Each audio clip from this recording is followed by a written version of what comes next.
"How dare you touch my mommy?" the maid's toddler shouted at the billionaire's fiancée. The entire mansion fell silent. The room was full of millionaires.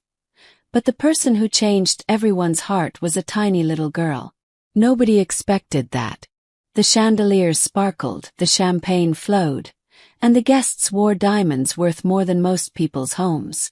But hidden behind a velvet curtain stood a 3-year-old girl nobody was supposed to see. She wasn't invited.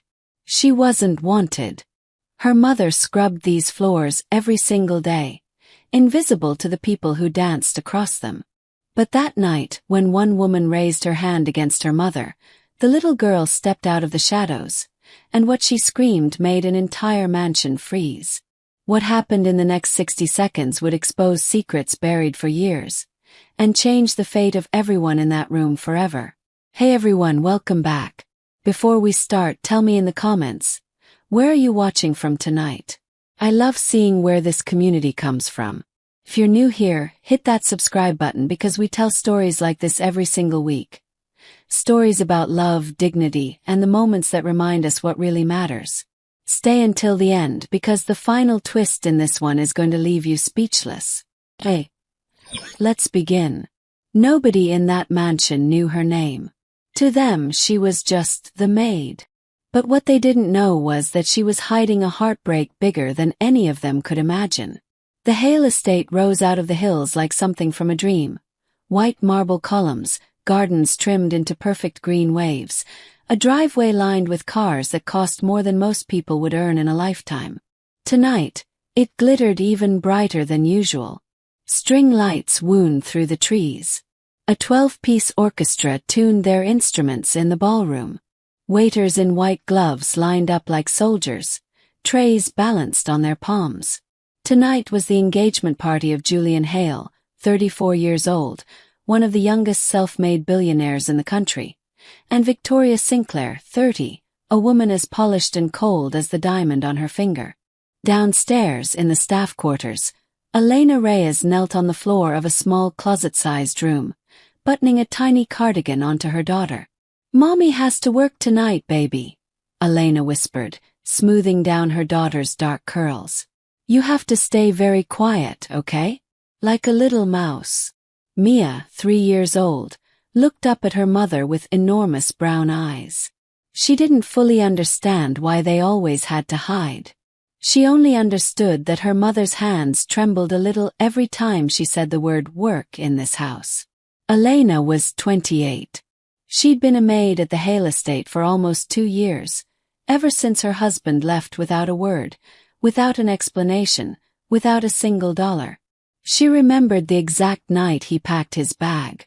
She remembered promising herself, kneeling on the floor of an empty apartment with Mia crying in her arms, that no matter what it cost her, her daughter would never go hungry.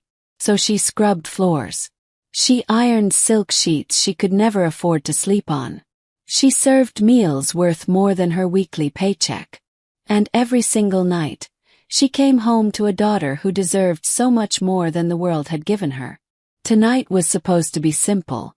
The head housekeeper, Mrs. Whitfield, had strict rules. No children in the house during events. But Mia's babysitter had cancelled last minute, and Elena had nowhere else to turn. Just for a few hours, Elena had begged Mrs. Whitfield. "She'll stay in the back room. She won't make a sound." Mrs. Whitfield had sighed, glancing toward the ballroom where guests were already arriving. "If Miss Sinclair sees that child, Elena, I can't protect your job." Elena had nodded, swallowing the familiar knot of fear in her throat. It wasn't the first time she'd swallowed fear in this house. It wouldn't be the last. By 8 o'clock the ballroom was alive. Laughter echoed off the high ceilings. Champagne glasses clinked. Julian Hale stood near the grand staircase, tall, composed. His dark suit tailored to perfection, but his eyes carried something the guests never noticed. Quiet exhaustion. Distance. Julian hadn't always been rich. 12 years ago, he'd been a boy with holes in his shoes, working 3 jobs to pay his mother's hospital bills. He remembered what it felt like to be looked through, not looked at. He'd promised himself that when he made it, he would never treat another human being the way he'd once been treated.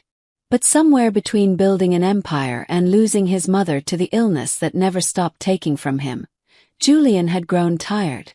And when Victoria Sinclair walked into his life 8 months ago, beautiful, sharp, connected to every important family in the city, he had let himself believe that this was simply what happiness looked like now. He didn't know yet how wrong he was. Across the ballroom, Victoria moved like she owned the room, because in every way that mattered to her she did. She smiled for photographs. She air-kissed women whose husbands were worth more than hers would be. And every few minutes, her eyes flicked toward the staff moving quietly along the walls, watching them the way someone watches furniture, waiting for it to be useful. She didn't know that behind a heavy curtain near the east wing, a little girl in a wrinkled cardigan was pressing her small hands against the fabric, peeking out at the golden lights and swirling dresses like she was watching a fairy tale unfold. "Mommy," Mia whispered, tugging at Elena's apron as she passed with a tray. "Pretty." "I know, sweetheart," Elena murmured, kneeling quickly. "But you have to stay right here. Promise me." Mia nodded solemnly, the way children do when they don't fully understand a promise but want desperately to keep it anyway. What none of them knew, not Elena, not Julian, not Victoria, was that within the hour, this ordinary party would shatter into something none of them would ever forget. Because somewhere in that ballroom, a memory was about to resurface. A memory Julian had buried for 12 long years. And it was about to walk right into the room, wearing an apron, carrying a tray of champagne. But the next few minutes would change everything, because the woman everyone ignored was about to become the center of the entire party, and not by choice. Elena moved carefully through the crowd, balancing a silver tray of champagne flutes, her eyes scanning constantly for the small curtain where her daughter waited. Every few seconds, guilt tightened in her chest. She hated leaving Mia alone, even for a moment. She didn't notice Victoria watching her. Victoria had spent the last 20 minutes growing increasingly irritated. Julian kept getting pulled away by business associates, leaving her standing alone near the center of attention, something she despised more than almost anything. She wanted eyes on her, not on quarterly earnings reports. When Elena passed close by, Victoria reached out sharply and grabbed a glass off the tray. Too fast. The tray tilted. Champagne splashed across the sleeve of Victoria's white gown.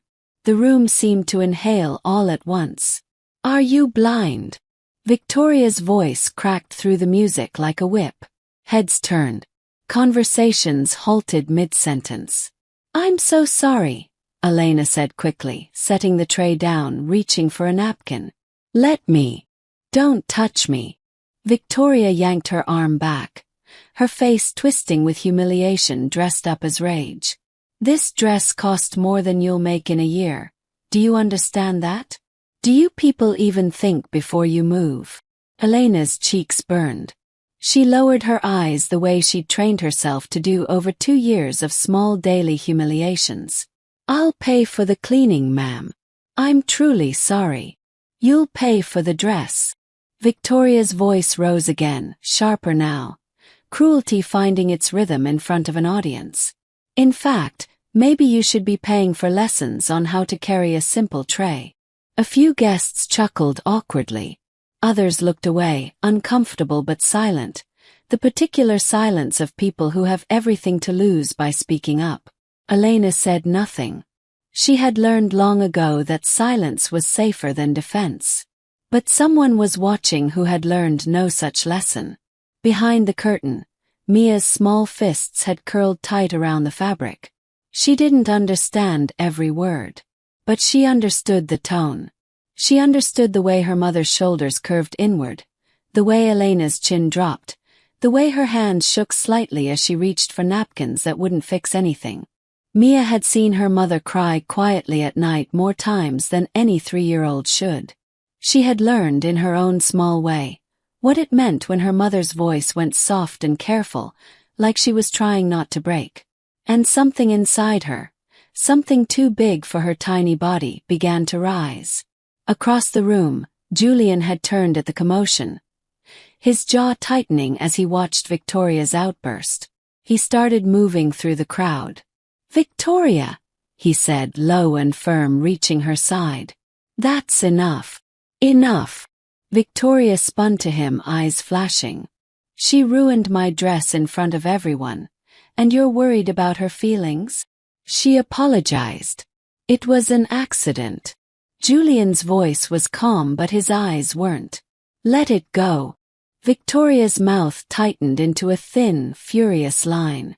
She glanced at Elena one more time, disgust flickering openly across her face. "Get her out of my sight," she said to no one and everyone. "I don't want the help anywhere near me for the rest of the night."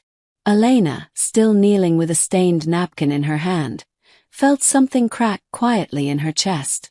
Not from the wine, not even from the words, but from the years and years of being spoken to like she wasn't fully human, stacking one on top of another until they became a weight she carried everywhere.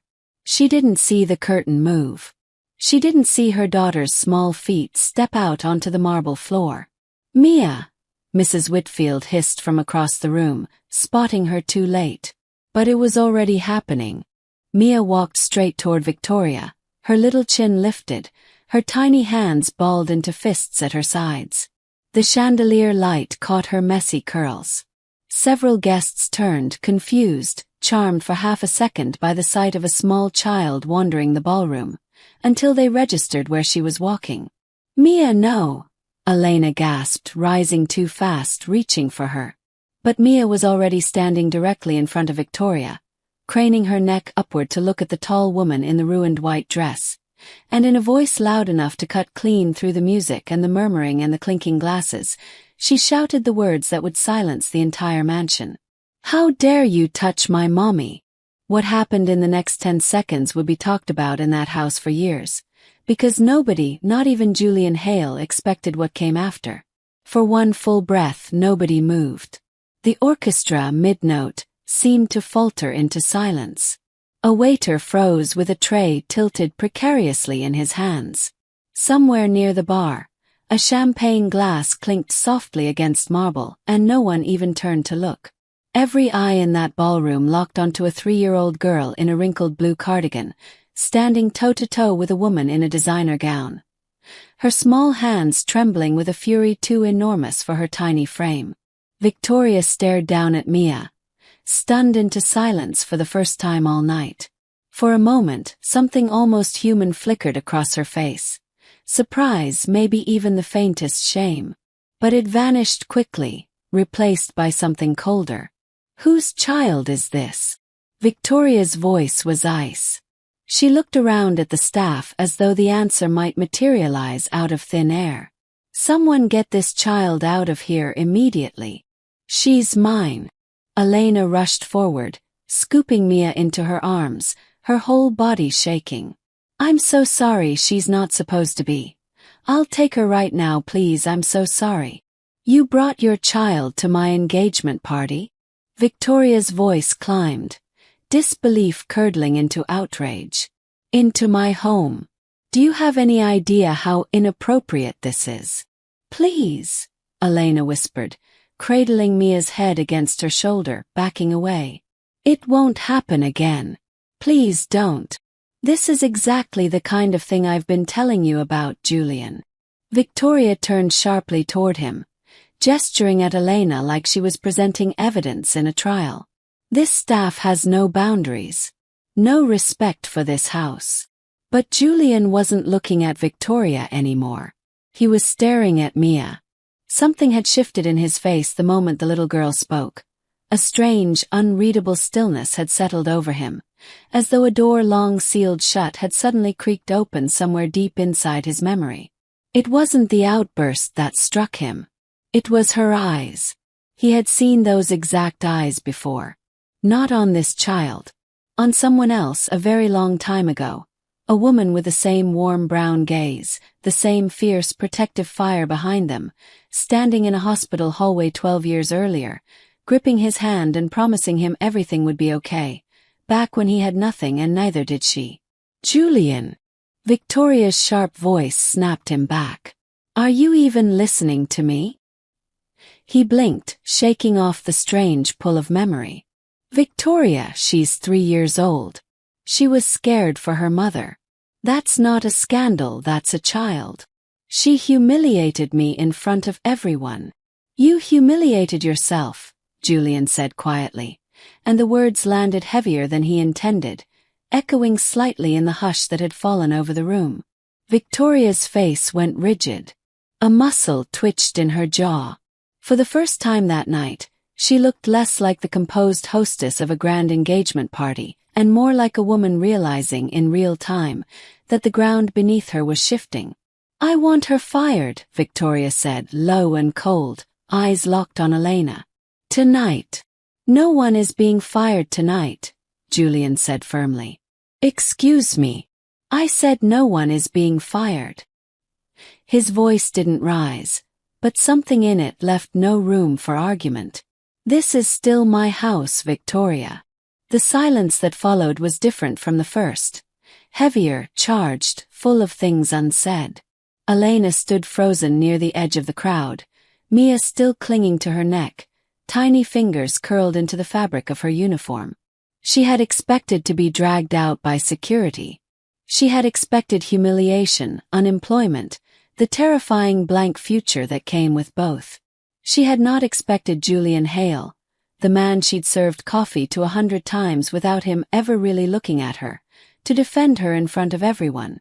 She didn't understand yet why his eyes kept drifting toward her daughter with that strange, aching expression. She didn't know that somewhere in a locked drawer upstairs in Julian's private study sat an old photograph, one he hadn't looked at in years, hidden beneath tax documents and old letters, of a young woman with soft brown eyes and a smile he had once thought he'd spend his whole life with. A woman whose name, 12 years ago, had also been Elena. Nobody in that ballroom knew that Julian was about to walk away from the party entirely, because the memory clawing at him wouldn't let him breathe until he understood the truth. The party resumed, slowly, awkwardly, the way parties do after a moment cracks the surface of polite pretending. The orchestra picked the music back up. Guests whispered behind raised champagne glasses. But nothing felt the same. Elena had been quietly ushered to the staff quarters, Mia still trembling in her arms, more from the tension in the room than any real understanding of what she'd caused. Mrs. Whitfield hovered nearby, torn between scolding Elena and hugging her. You should go home, Mrs. Whitfield said gently, glancing toward the ballroom doors. I'll cover for you. Just go home, Elena. Rest. Elena nodded numbly, gathering her daughter's small coat, her mind spinning. She kept replaying Julian's face, the way he'd looked at Mia like he'd seen a ghost. She didn't know that upstairs in his private study, Julian was standing in front of an old wooden desk with his hands pressed flat against the surface, breathing hard, staring at a drawer he hadn't opened in over a decade. 12 years ago, before Hale Technologies existed, before billion-dollar contracts and magazine covers, Julian had been a 19-year-old boy working night shifts at a diner to pay for his mother's chemotherapy. And in that diner, exhausted and barely holding himself together, he had met a girl named Elena Reyes, 16 at the time, working the same shifts, saving every dollar for her younger siblings back home. They had fallen in love the way only desperate, hopeful teenagers can. Fiercely, completely, with nothing but each other and a shared belief that things would somehow get better. Then his mother's illness worsened.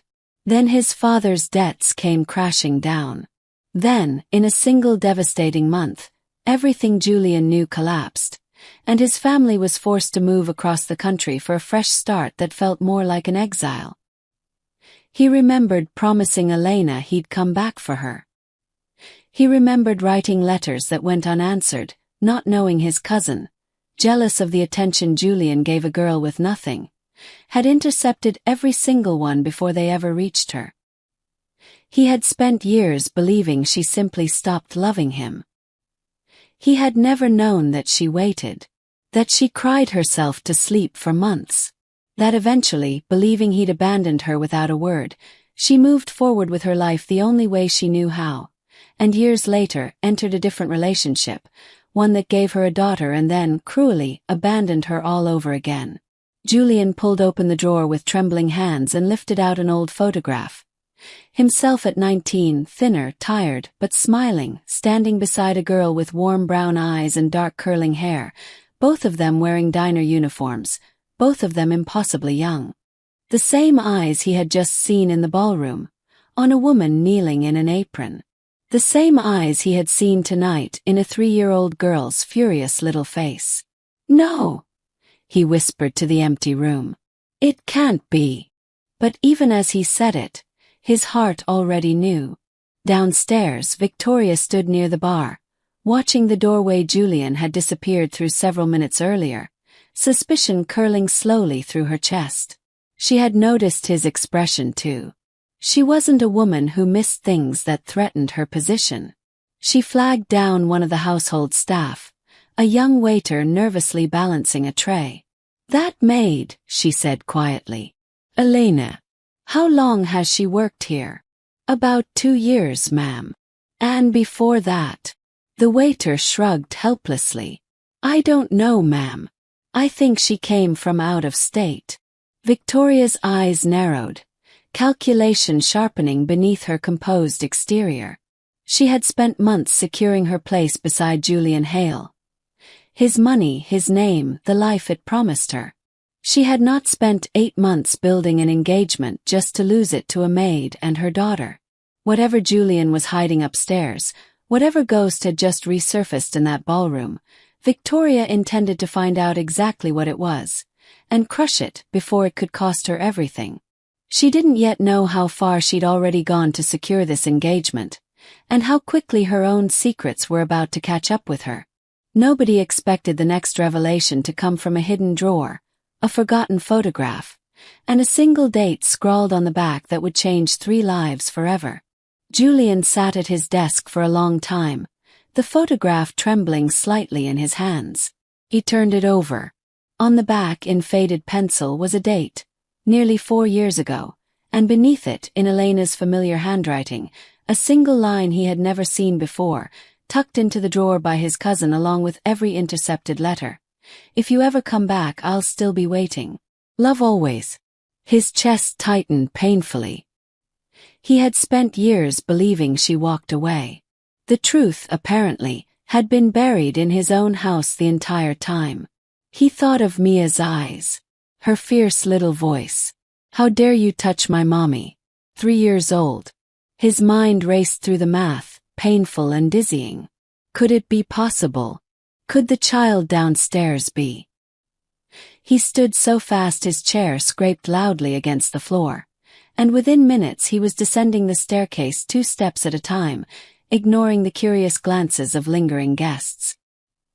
He found Elena in the staff quarters, coat halfway on, Mia asleep against her shoulder, exhaustion etched deep into her face. "Elena," he said, and something in his voice made her freeze completely. She turned slowly, and when she saw his face, pale, stunned, achingly familiar in a way she hadn't allowed herself to remember in years, the coat slipped from her fingers. "Julian." Her voice cracked on his name, like she wasn't sure it was real. "You knew who I was," he said quietly. "This whole time. 2 years working in my house, and you never said anything." Elena's eyes filled instantly, guilt and heartbreak colliding at once. "What was I supposed to say? That I used to love a boy who disappeared without a single word? That I waited for letters that never came?" Her voice shook. "I didn't want your pity, Julian. I needed a job, not a reunion. I wrote to you," he said, desperation cracking through his composure. "Every week for months. I never stopped. I never got a single letter." They stared at each other, years of pain and misunderstanding hanging thick in the small room. Then Julian's eyes drifted to Mia, sleeping peacefully, unaware that her entire world was quietly shifting around her. "Elena," he said, voice barely above a whisper. "How old is she?" Elena's breath caught. She understood exactly what he was asking. Her arms tightened protectively around her daughter. 3, she said softly. She just turned 3 in the spring. Julian did the math again, and this time it landed like a blow to the chest. 4 years ago. The last time, the only time, they had seen each other after his family moved away. One desperate weekend when he'd driven 11 hours just to see her before disappearing into the world his father's debts had forced him into. Elena. His voice broke completely now. Is she? Don't. Elena's eyes overflowed, tears sliding freely down her face. Please don't ask me that question if you're not ready for the answer. I am. His hands were shaking. I need to know. A long, trembling silence stretched between them. Yes, Elena finally whispered. She's yours, Julian. She's always been yours. The words seemed to knock the air completely out of the room. Julian staggered slightly, gripping the doorframe, staring at the sleeping child he had unknowingly defended in front of an entire ballroom just an hour earlier. His daughter, 3 years old, fierce enough to stand up to a grown woman twice her size to protect the mother she loved. He hadn't just discovered a lost love that night. He had discovered his own child. And somewhere upstairs, Victoria Sinclair was already digging through Julian's private office, searching for exactly the kind of secret that could either destroy this discovery, or destroy her. What happened next would tear the entire engagement apart, because the woman hiding secrets of her own was never expecting to be exposed the very same night. Julian knelt slowly in front of Elena, his eyes never leaving the sleeping child in her arms. I need to hold her, he said softly. Please. Elena hesitated only a moment before carefully transferring Mia into his arms. The little girl stirred but didn't wake, her small hand curling instinctively against the fabric of his suit. Julian closed his eyes, overwhelmed by something he had never let himself feel in 12 years of building an empire alone, the terrifying, overwhelming weight of love he didn't know he was capable of holding. I'm so sorry, he whispered to Elena, to the sleeping child, to every year that had been stolen from all 3 of them. I'm so sorry I wasn't here. You didn't know, Elena said quietly, wiping her face. None of this was your fault. It doesn't feel that way. Before either of them could say anything more, the door swung open sharply. Victoria stood in the doorway, her face pale with fury, a folder clutched tightly in her hand. Behind her, Mrs. Whitfield hovered anxiously, clearly having tried and failed to stop her. Julian. Victoria's voice trembled with barely controlled rage as her eyes landed on the sleeping child in his arms. What is going on here? Julian rose slowly, cradling Mia protectively. Victoria, this isn't the time. Isn't the time. Her laugh was sharp, cracked at the edges. You disappear from your own engagement party, and I find you holding the maid's child like. She couldn't even finish the sentence, disgust and disbelief warring across her face. She's my daughter, Julian said simply, and the words landed in the room like a thunderclap. Victoria's mouth opened, then closed. For a moment, genuine shock flickered across her carefully composed features. Then, quickly, calculation returned. Well, she said coldly, straightening her shoulders. Isn't this convenient timing? A secret child appears the very same week your company's stock hits an all-time high. Her eyes narrowed.